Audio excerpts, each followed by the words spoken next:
Drama Chaalbaaz के आने वाले एपिसोड होने वाले हैं बहुत ज़्यादा इंटरेस्टिंग।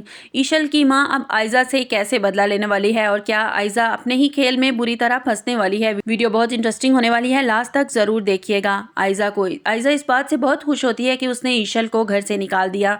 ईशल को सबसे की नज़रों में गिराने में वो कामयाब हो गई। वो जल्द ही अब आशिर की ज़िंदगी से भी ईशल को निकाल देगी, लेकिन इसकी ये गलतफहमी बहुत जल्द दूर हो जाएगी। जैसे ही ईशल रोती हुई अपने माँ के घर पहुँचती है, ईशल की माँ ये बर्दाश्त नहीं कर पाती। आयजा ने इसको घर से निकलवा दिया। शायान भी पाकिस्तान आ चुका है। ईशल की माँ के दिमाग में एक प्लान आता है, जिस तरह इसने मेरी बेटी को जलील करके घर से निकलवाया है, इसी तरह इसको भी सबक सिखाना बहुत ज़रूरी है। इसको भी मैं इसी तरह जलील करवाऊंगी। वो शायान को कॉल करती है और इसे मिलने के लिए घर पर बुलाती है। शायान जैसे ही घर आता है वो इसे सारी बात बताती है कि आयजा ने ईशल को धक्के देकर घर से बाहर निकलवा दिया, इस पर झूठे इल्ज़ाम लगाए। वो ईशल को आशिर की ज़िंदगी से भी निकलवाना चाहती है। क्या तुम मेरी मदद कर सकते हो? शायान कहता है, बताएं आंटी, मुझे आपकी कैसे मदद करनी होगी। ईशल की माँ कहती है, तुम्हें सबके सामने आयजा की हकीकत बतानी होगी। इतने में वहाँ ईशल आ जाती है। ईशल शायान को देखकर हैरान रह जाती है। ईशल की माँ कहती है कि मैंने शायान को यहाँ बुलाया है। ईशल कहती है कि माँ, वो क्यों? ईशल की माँ कहती है कि आयजा को सबक सिखाने के लिए। ईशल कहती है कि माँ, आप ये क्या बोल रही हैं? ईशल की माँ कहती है कि मैं बिल्कुल सही बोल रही हूँ, इस आयजा को सबक सिखाना बहुत ज़रूरी है। ईशल इनकार करती है और कहती है कि माँ, इस तरह तो अनाया की ज़िंदगी भी बर्बाद हो जाएगी। ईशल की माँ कहती है, जो तुम्हारी ज़िंदगी बर्बाद हो गई उसका क्या? जब से तुम इस घर में आई हो, आशिर ने तुम्हें एक बार भी कॉल नहीं की। इससे साफ जाहिर होता है कि आशिर ने भी आयजा की बातों में आ गया। उसने भी इसकी बात पर यकीन कर लिया है कि तुमने आयजा को गलत मेडिसिन देने की कोशिश की थी, इसके बच्चे की जान लेने की कोशिश की थी, इसलिए मैं उन लोगों को अब नहीं छोड़ूंगी। ईशल की माँ और शायान आयजा को बचाने का सारा प्लान बना लेते हैं। ईशल की माँ कहती है, हम उसे इतना मजबूर कर देंगे कि खुद सारी हकीकत असद को बताने पर मजबूर हो जाएगी। शायान आयजा को कॉल करता है और इसे मिलने के लिए बुलाता है। आयजा मिलने से इनकार कर देती है, लेकिन शायान इसे फोर्स करता है कि अगर तुम नहीं मिलने आओगी तो मैं सारी फोटोज असद को सेंड कर दूंगा। आयजा के पसीने छूट जाते हैं। वो शायान से मिलने के लिए तैयार हो जाती है। आयजा जैसे ही शायान से मिलने रेस्टोरेंट पहुंचती है, ईशल की माँ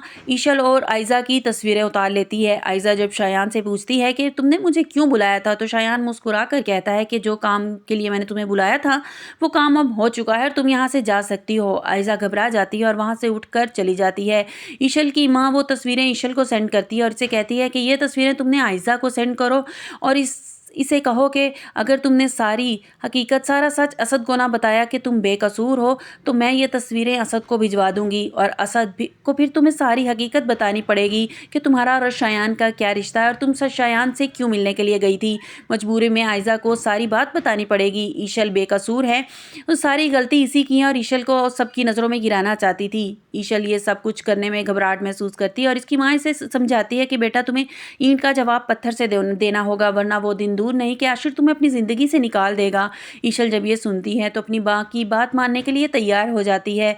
वो आयजा को वो तस्वीरें भेजती है और कहती है कि वो तस्वीरें असद भाई को भिजवा दूंगी, इससे पहले कि तुम्हें सब घर वालों को सच बताना होगा कि तुमने मुझ पर झूठा इल्ज़ाम लगाया था। आयजा वो जब तस्वीरें देखती है तो अंदर से डर जाती है, लेकिन ईशल से कहती है कि तुम्हें क्या लगता है कि तुम ये तस्वीरें असद को भिजवा दोगी और असद मुझ पर शक करने लगेगा और मैं असद को सब कुछ बता दूंगी तो तुम्हारी गलत फहमी है। ईशल मुस्कुराकर कहती है, तो ठीक है, मैं ये तस्वीरें अभी असद भाई को भिजवा देती हूँ। वो ये कहकर फ़ोन बंद कर देती है। इसके बाद आयजा बेचैन हो जाती है कि कहीं सच में असद को वो तस्वीरें ना भिजवा दे तो क्या होगा। मुझे असद को सब कुछ बताना पड़ेगा, लेकिन मैं ऐसा नहीं चाहती। मैं घर वालों के सामने कि ईशल बेकसूर थी, मैंने उस पर इल्ज़ाम लगाया था। ईशल सोचती है कि अब क्या किया जाए। वहाँ आशिर इसी कश्मकश में है कि इसने कहीं गलती तो नहीं कर दी। सबके सामने उसने ईशल का साथ नहीं दिया। दूसरी तरफ ईशल असद को शायान और आयजा की फोटो सेंड कर देती है। टेबल पर असद का फ़ोन होता है। जैसे ही मैसेज की बेल बजती है, आयजा भाग कर असद का फ़ोन पकड़ती है। असद हैरान होकर आयजा की तरफ देखता है कि आयजा, क्या बात है, तुम मेरा फ़ोन में दिलचस्पी कब से लेने लगी? आयजा घबराहट भरे लम्हे में कहती है, कुछ नहीं, मैं वैसे ही देखना चाहती थी कि किसका मैसेज है। आयजा जब देखती है तो ईशल का मैसेज होता है। वो शायान और आयजा की फ़ोटो असद को सेंड की होती हैं। आयजा जल्दी से वो फ़ोटो डिलीट कर देती है। आशिर आगे बढ़ता है और कहता है कि दिखाओ किसका मैसेज था। आयजा कहती है, कुछ खास नहीं, नेटवर्क का मैसेज आया था। अब देखना यह है कि आयजा कब तक असद से ये बात छुपा पाएगी। आपको हमारी वीडियो कैसी लगी? कमेंट्स बॉक्स में अपनी राय का इजहार जरूर कीजिएगा और लाइक और सब्सक्राइब कीजिएगा।